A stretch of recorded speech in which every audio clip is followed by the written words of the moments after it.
دکھائی دینے کے لیے کچھ دوری چاہیے، قریب اتنا ہے کہ نظر نہیں آتا. دیکھو نا اللہ رب العزت قریب ہے، کتنا قریب ہے. کہتا ہے نحن اقرب من حبل الورید، میں تیری رگ سے زیادہ قریب ہوں.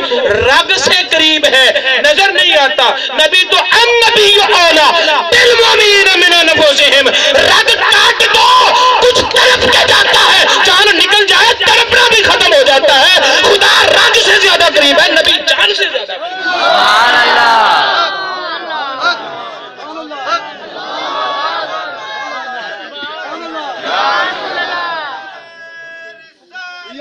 یا رسول اللہ. بات کو سمجھیے گا، یہ نظر کی بات ہے. ہجرت کی رات ہے، بات دکھائی کیوں نہیں؟ ہجرت کی رات ہے، نبی کی ذات ہے، علی کا ساتھ ہے، دشمنوں کی گھات ہے، گھر کا محاصرہ، 70 کافر، ایک روایت میں 40 کافر، عرب کے سور میں، ہاتھوں میں تلواریں، نبی کے گھر کا محاصرہ. کیوں؟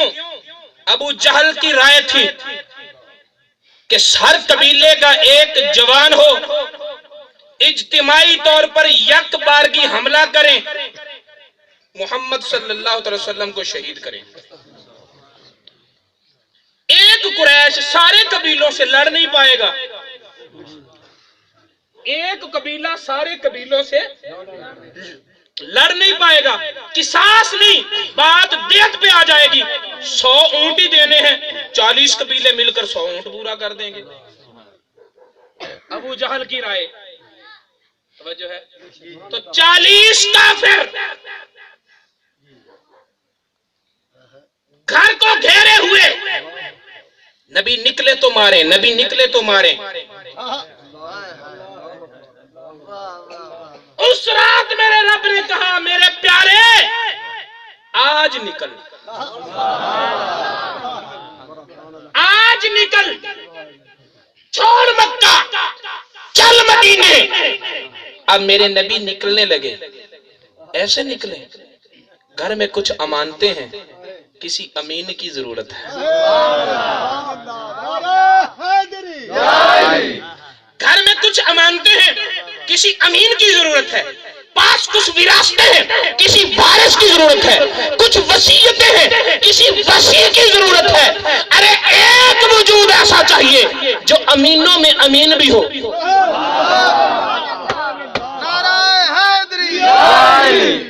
ایک وجود ایسا چاہیے جو امینوں میں امین بھی ہو، جو اوصیاء میں وصی بھی ہو، جو وارثوں میں وارث بھی ہو. میرے نبی کی نگاہ اٹھی تو علی پہ ٹھہری. علی تو ہی امینوں میں امین بھی ہے، وارثوں میں وارث بھی ہے، اور وصی رسول بھی ہے. پہ سو جا، صبح اٹھنا، فلاں فلاں فلاں فلاں فلاں فلاں کی امانتیں فلاں فلاں فلاں فلاں تک پہنچانا.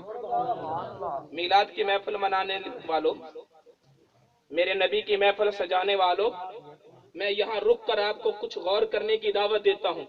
ہم کس نبی کا کلمہ پڑھنے والے ہیں؟ اندر امانتوں کا، باہر تلواریں،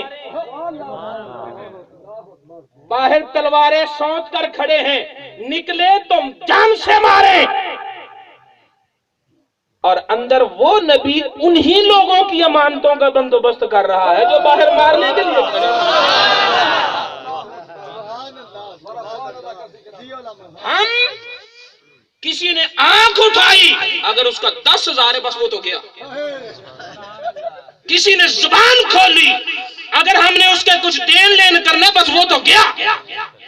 لوگوں کے حق مارنے والوں،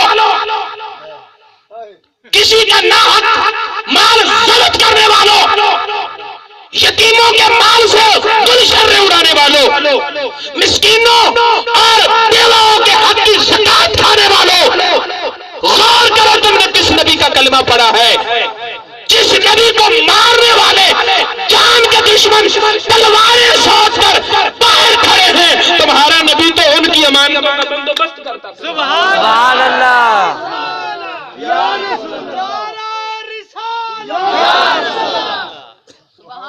تو پھر سیرت مصطفیٰ کو پیچھا نہ دکھاؤ، سیرت مصطفیٰ سے آنکھ بند نہ کرو، اپنے نبی کے طریقے کو اپناؤ۔ علی سو جا، صبح اٹھنا،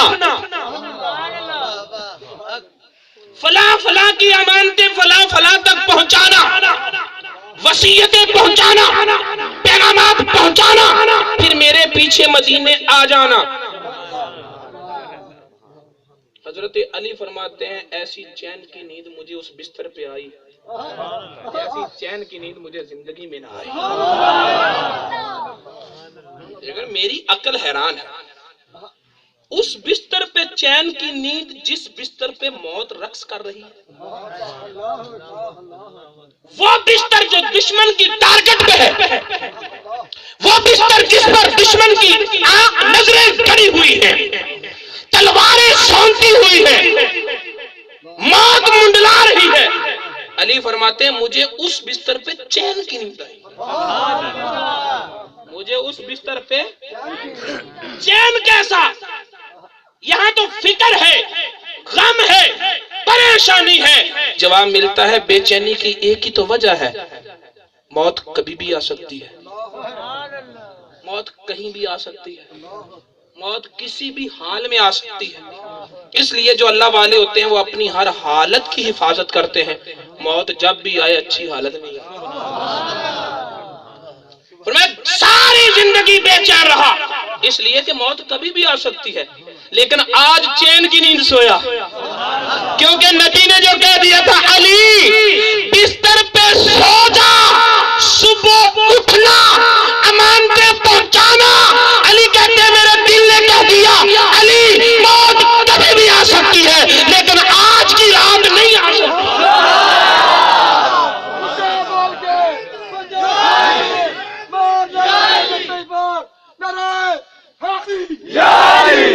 موت کبھی بھی آ سکتی ہے، آج نہیں آ سکتی، کیونکہ نبی نے کہہ دیا صبح اٹھنا، نبی نے کہہ دیا صبح اٹھنا، امانتیں پہنچانا، مدینے آ جانا۔ میں یقین ہو گیا تو مدینے جانے سے پہلے مجھے موت نہیں آ سکتی۔ میرے نبی نکلے، 40 کافر، کتنے؟ 40 کافروں کی آنکھیں کتنی؟ 40 کافر، آنکھ میں بھی فرق ہوتا ہے، آنکھ میں بھی فرق ہوتا ہے۔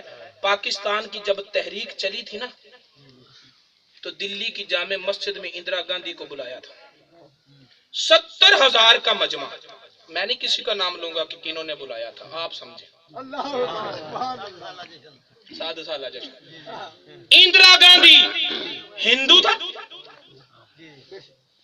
اب 70,000 کا مجمع انہوں نے کاؤنٹ کیا، 10,000 کا بھی کہا جاتا ہے، چلو ہم 70 کو چھوڑتے ہیں، 10 کو مانتے ہیں، 10,000 مسلمان کی آنکھیں کتنی؟ 20,000، بولو 20,000 آنکھوں نے ایک ہندو کو دیکھا اور گھنٹوں ٹکٹکی باندھ کے دیکھا، آیا تو بھی ہندو تھا، گیا تو بھی ہندو۔ 20,000 آنکھوں نے ایک ہندو کو دیکھا، ٹکٹکی باندھ کر دیکھا، اپنے منبر میں بٹھا کے دیکھا، آیا تو بھی ہندو، گیا تو بھی ہندو۔ میرے خواجہ اجمیری نے ایک نگاہ سے دیکھا اور 90 لاکھ ہندو کو کلمہ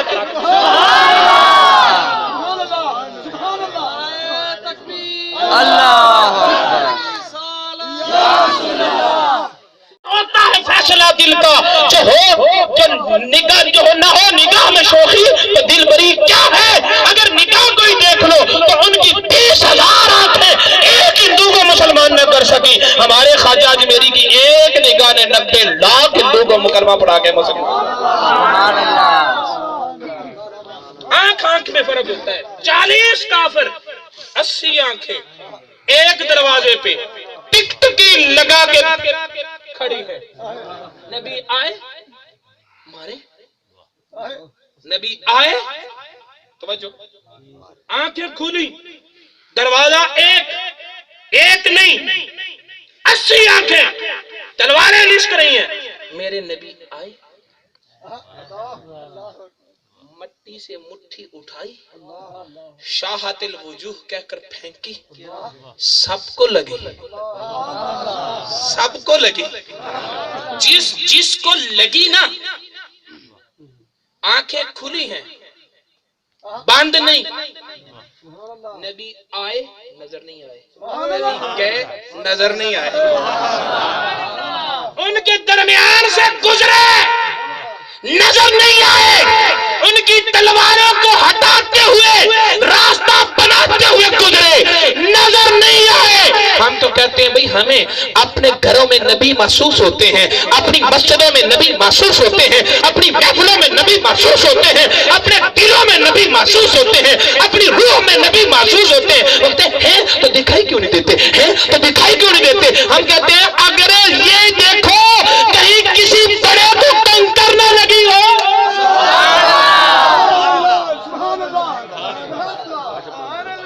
کیونکہ جسے کنکر لگے اسے نظر نہیں آتے۔ اللہ اکبر،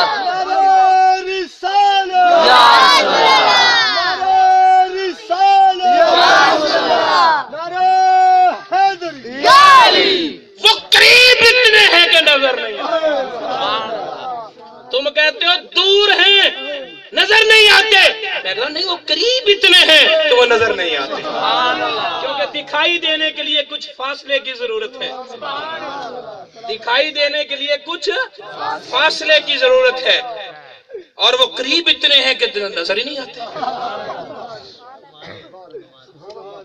یہ نور محمدی کی صفت میں پہلی حدیث مولانا اشرف علی تھانوی نے لکھی، اور کہا کہ میں نے کتاب اس لیے لکھی ہے تاکہ یہ جو علاقے میں وبا پھیلی ہے نا طاعون کی، میں اس سے بچ جاؤں، ٹھیک ہے، اس مقصد کے لیے میں نے کتاب لکھی ہے۔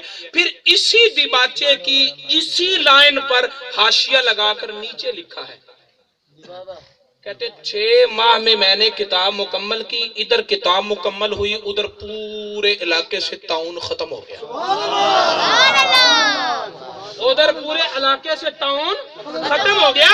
تو میرے یار تیری بات کر رہا ہوں کہ اگر ایک بندہ کاغذ قلم لے کر بند حجرے میں تنہا بیٹھ کر میرے نبی کا میلاد لکھے، پوری بستی سے مصیبت ٹل جائے، جہاں اتنے عاشق جمع ہو کر نبی کا میلاد منائے وہاں کتنی رحمتیں۔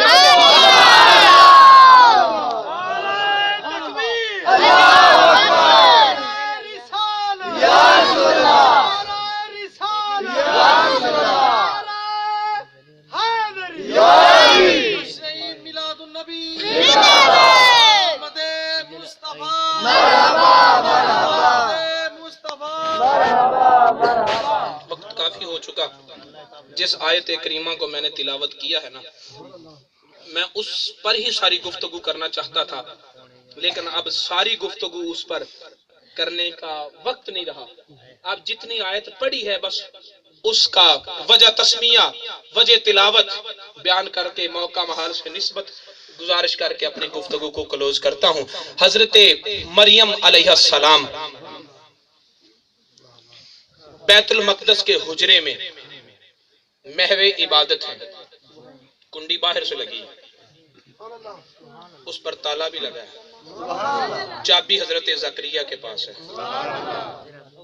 اچانک دیکھا کہ میرے حجرے میں ایک بشر ہے، دیوار پھٹی نہیں، دروازہ ٹوٹا نہیں، چھت اڑی نہیں، دیواریں اسی طرح، چھت اسی طرح، دروازہ اسی طرح،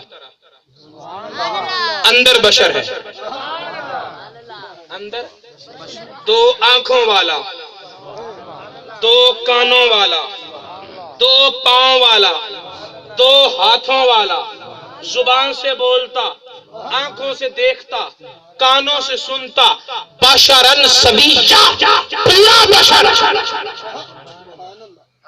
حضرت مریم، کیونکہ یہاں بند کمرے میں بغیر دیوار کو توڑے، بغیر دروازے کو کھولے، بغیر چھت میں سوراخ کیے اگر کوئی آ سکتا ہے تو کرامت والا ہی آ سکتا ہے،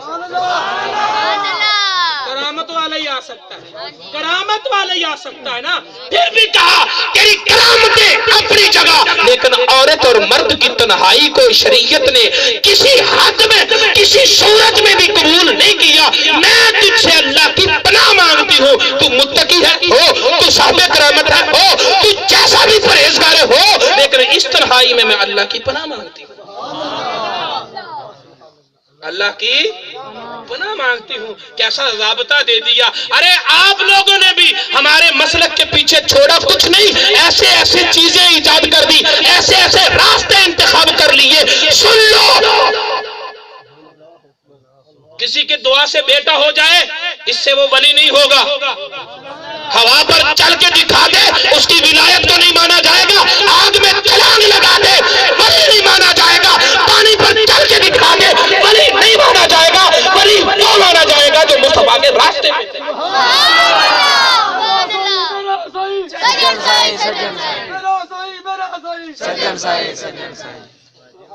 ولی وہ مانا جائے گا جو نبی کے راستے پر ہوگا، جو قرآن کے راستے پر ہوگا، جو حدیث کے راستے پر ہوگا، ولی وہ مانا جائے گا۔ اگر کسی نے کوئی تھوڑا سا کرشمہ دکھا دیا، دکھایا بھی اللہ نے اپنی قدرت سے ہو، ہم نے ایسا یقین رکھا اب قرآن پیچھے پیر آگے، حدیث پیچھے پیر آگے، اگر ایسی پیری مریدی ہے تو سن لو اس پیری مریدی کا جماعت اہل سنت کے ساتھ کوئی رشتہ نہیں۔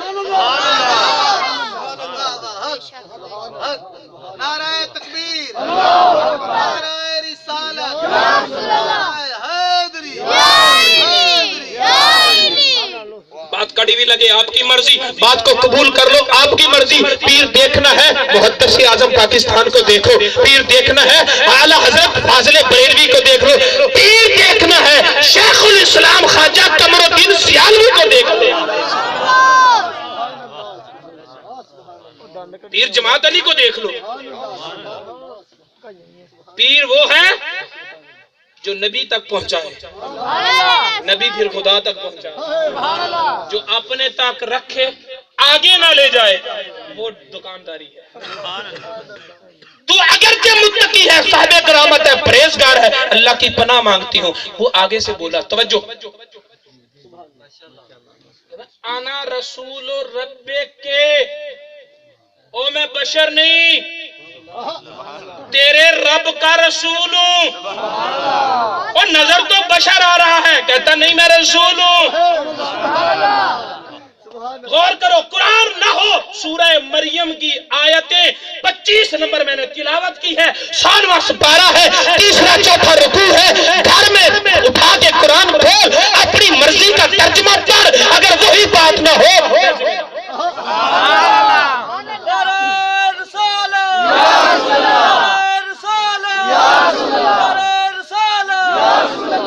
بشرن سویہ، قرآن کے لفظ ہیں مکمل بشر۔ حضرت مریم نے بشر کو دیکھ کر کہا تجھ سے رحمان کی پناہ مانگتی ہوں، وہ کہہ رہا ہے میں تیرے رب کا رسول ہوں، میں تیرے رب کا، میں آپ کو کچھ سمجھانا چاہتا ہوں، میں تیرے رب کا رسول ہوں۔ پتہ چلا رسول بشر نظر آئے، حقیقت میں بشر نہیں ہوتا، رسول بشر نظر بھی آئے تو حقیقت میں بشر نہیں ہوتا۔ انا رسول رب کے، میں تیرے رب کا رسول ہوں۔ کون تھے وہ؟ حضرت جبریل۔ ٹھنڈے دماغ سے سنیے گا، کون تھے وہ؟ حضرت جبریل، تیرے رب کا رسول ہوں۔ جب بات رسالت کی آگئی تو جب بھی بات رسالت کی آئے گی 3 چیزیں ڈسکس ہوگی۔ اللہ نے رسول بنا کر بھیجا ہے، کتنے لوگوں کی طرف اللہ کا رسول ہے؟ جیسے حضرت موسیٰ علیہ السلام بنی اسرائیل کے رسول تھے، قبطیوں کے رسول نہیں تھے۔ بنی اسرائیل کے رسول تھے، قبطیوں کے رسول نہیں تھے، اس لیے بنی اسرائیل کو بچا کے لے گئے اور قبطیوں کو نیل میں غرق کر گئے۔ اگر ان کے رسول ہوتے تو انہیں بھی بچاتے۔ رسول ہے تو کتنے لوگوں کا رسول ہے؟ رسول ہے تو اس کی رسالت کا رقبہ کتنا ہے؟ رسول ہے تو اس کی رسالت کا زمانہ کتنا ہے؟ تین چیزیں ڈسکس ہوتی ہیں. رسول ہے تو کتنے لوگوں کا رسول ہے؟ رسول ہے تو ربی ہے. آج جبریل امین بھی رسول بن کر آئے. کتنے افراد کی طرف؟ ایک مریم کی طرف. رقبہ کتنا ملا؟ ایک حجرہ. رقبہ کتنا ہے؟ ایک. اور مدت رسالت کتنی ہے؟ جب حجرے میں آئے رسول، جب گئے رسول، بس چند لمحے. بولو تو صحیح.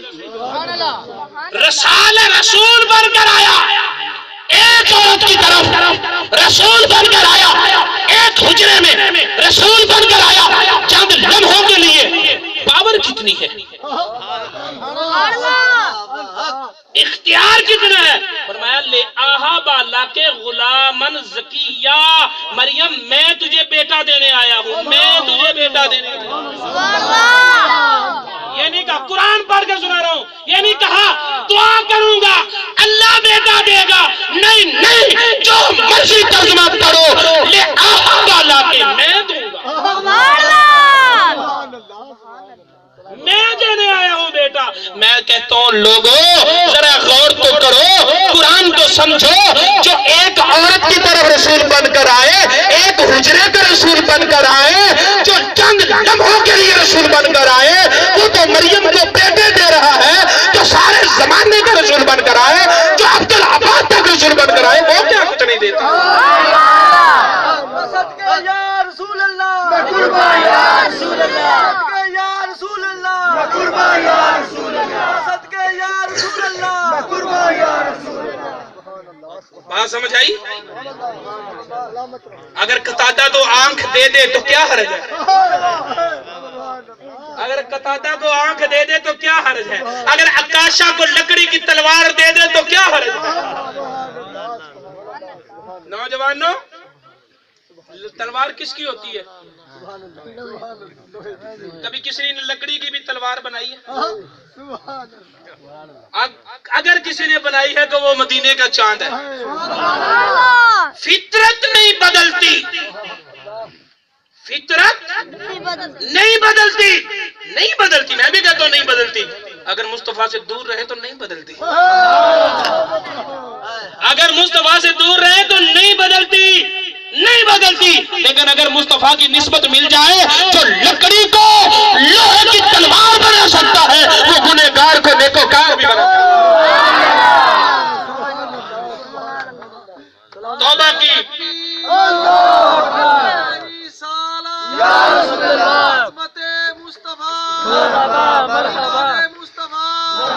اکثر نوجوانوں کو کہتے ہیں یار نمازی بن جاؤ، یار داڑھی شریف رکھ لو، یار آ جاؤ توبہ کر لو. وہ کہتے ہیں 1000 بار توبہ کی ہے، لیکن توبہ پہ جمع نہیں جاتا، عادتیں چھوٹتی نہیں ہے، اب فطرت بدلتی نہیں ہے. کیا کریں؟ پھر مجھے تو یہی نسخہ ملا ہے. جب میں نے یہ حضرت عکاشہ والی روایت پڑھی تو میں نے یہی دعوت دینی شروع کر دی کہ دوستو آؤ درود پاک پڑھتے پڑھتے نبی کی نسبت تم اختیار کر لو، تمہاری عادتیں وہ بدل دے گا، تمہاری عادتیں وہ بدل دے گا. جو لکڑی کو لوہا بنا سکتا، اللہ نے تو اسے لکڑی بنایا تھا. کوئی لیکھ وچ میکھ نہیں مار سکتا، اللہ کی تقدیر کوئی پھیر نہیں سکتا، نہیں پھیر سکتا، کوئی نہیں پھیر سکتا. لیکن اللہ اپنے یاروں کو راضی کرنے کے لیے خود اگر پھیر دے، یاروں کو راضی کریں گے. وہ یاروں سے مراد ایرے غیرے نہیں ہے، یہ ذہن میں رکھنا. نہ شریعت کا پتہ، نہ طریقت کی خبر، اور میں آ گیا ہوں تیری تقدیر کا ستارہ چمکانے والا. نہیں، میری تقدیر کا ستارہ صرف مدینے کے چاند سے چمکتا ہے. صرف مدینے کا چاند ہے جو تقدیر کے ستارے چمکاتا ہے. توجہ ہے ذرا. لکڑی کو لوہا بنا دیا، نہ لکڑی لوہا بنتی، کٹ جاتی، اب کاٹ رہی ہے، اب کاٹ رہی ہے. جو لوگوں نے لوہے کی تلواریں بنائی تھی، جس لوہے کو اللہ نے لوہا بنایا تھا، اس لوہے کی بنی ہوئی تلواریں ٹوٹتی رہی. لیکن حضرت عکاشہ کہتے خدا کی قسم، جس لکڑی کو مصطفیٰ نے لوہا بنایا تھا وہ کبھی نہیں کٹی، وہ کبھی نہیں ٹوٹی.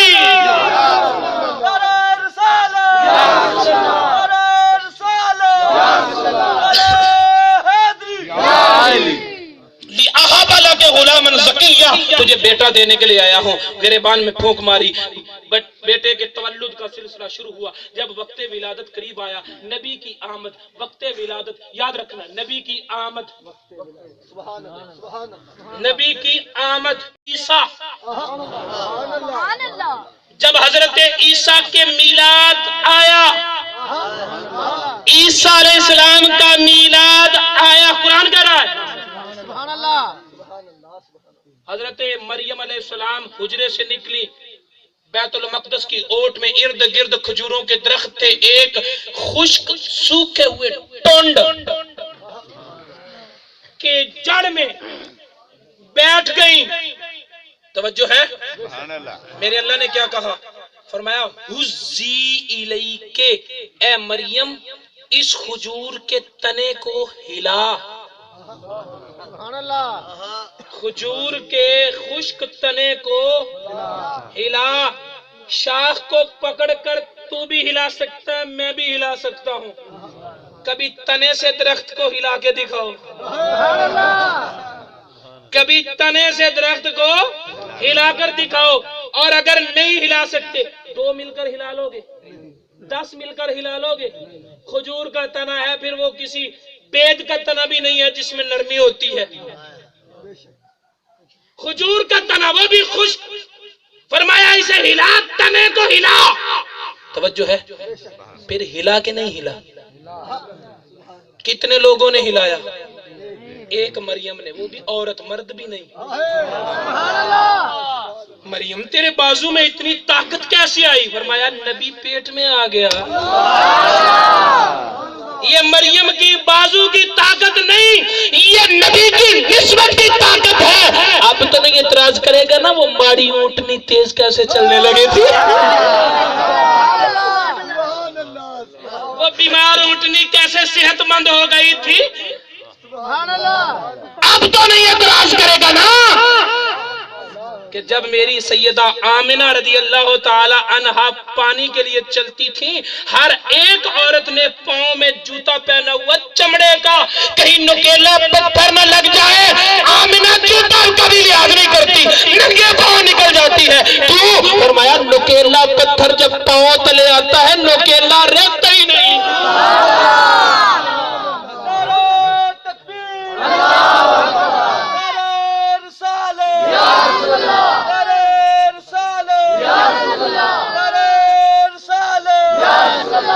ہم تو وہ بات مانتے ہیں جو ثابت ہو, جو ثابت نہیں وہ مانے کیسے؟ ہر ایک بات ثابت ہے. اگر قرآن حلق سے نیچے اتر جائے, گلے میں اٹک جائے تو کچھ ثابت نہیں رہتا. گلے میں اٹک جائے تو کچھ ثابت نہیں رہتا. حزی نہیں کے بجزء اخلاق, مریم ہلا اسے اپنی طرف. توجہ ہے, ہلایا نہ ہے. اب سمجھ آ گیا ہوگا کہ خیبر کا قلعہ کیسے علی نے فتح کیا تھا.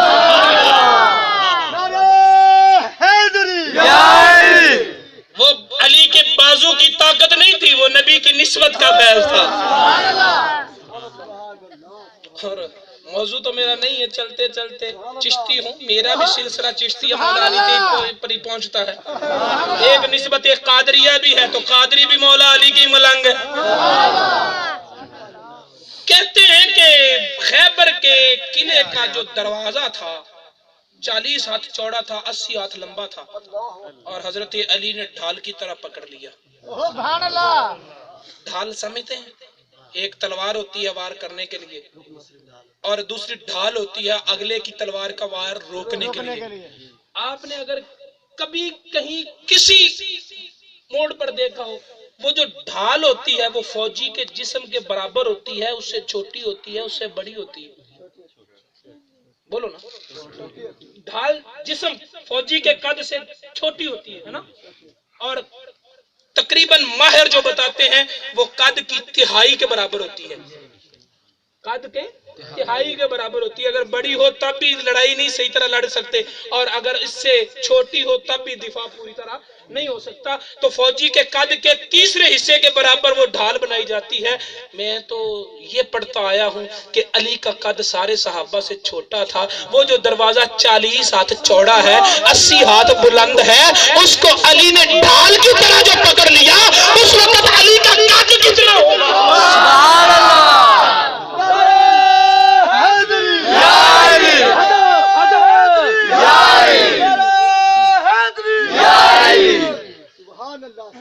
اب تو سمجھ آ گئی ہوگی کہ خیبر کا قلعہ کیسے فتح ہوا تھا. مسجد کوفہ میں بیٹھے خشک روٹی کھا رہے ہیں اور وہ چبائی نہیں جا رہی. علی کے غلام حضرت عنبر نے پوچھا, سرکار ادھر خیبر کا قلعہ ایک ہاتھ سے فتح کر لیا, ادھر خشک ٹکڑے نہیں چبائے جا رہے. کہا یہ میری طاقت ہے, وہ نبی کی نسبت کی طاقت ہے, وہ ایمان کی طاقت تھی. توجہ ہے. غزی الیک, یا اللہ میں اسے کھینچتی ہوں تنے سے پکڑ کے, تو ساقط علیک روتا بن جنیا, تازہ کھجوریں تجھ پہ گریں گی. تازہ کھجوریں تجھ پہ گریں گی. دسمبر کے مہینے میں کھجوریں لگتی ہیں. توجہ تو کرو یارو. دسمبر کا مہینہ ہو, کھجوریں لگتی ہیں کھجوروں پر. اور اگر کھجوریں لگی ہوئی تھی تو وہ جز, لفظ جزعن, نخلون نہیں, نخل بھی کھجور کا درخت ہے, جزعن بھی کھجور کا درخت ہے. نخلون تب کہتے ہیں جب سر سبز ہو, جزعن تب کہتے ہیں جب سوکھا ہوا ہو. قرآن کا لفظ ہے بجزع النخلۃ, کھجور کے خشک تنے کی جڑ میں بیٹھ کر اسے ہلایا. جو خشک تھا اس پر ڈالیاں بھی لگ گئی, پتے بھی لگ گئے, شاخیں بھی لگ گئی, کھجوریں لگ بھی گئی, گر بھی گئی. انتظام کس نے کیا؟ بولو. کھجوریں میٹھی ہیں نا, یہ مٹھائیوں میں شمار ہوتی ہے. توجہ نہیں کیا آپ نے. کھجوریں میٹھی ہیں نا, مٹھائیوں میں شمار ہوتی ہے. تو یہ کھجوروں کا انتظام کس نے کیا؟ بولو نا. اللہ نے. مٹھائی کا انتظام کس نے کیا؟ کب کیا؟ نبی کی ولادت پر. کب کیا؟ نبی کی ولادت پر. لہذا قرآن پڑھنے والوں, اگر قرآن سمجھ آتا ہے کبھی نہ کہو میلاد کی مٹھائی بدعت ہے, میلاد کی مٹھائی شرک ہے, بلکہ مان لو قرآن کہتا ہے کہ نبی کی ولادت پر مٹھائیوں کا اہتمام کرنا اور بانٹنا تقسیم کرنا خود اللہ الرحمن کی سنت ہے.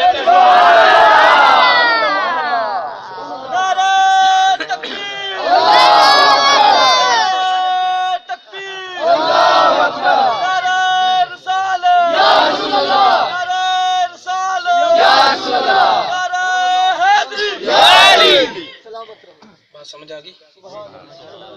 عیسیٰ علیہ السلام کی ولادت پر مٹھائی کا انتظام.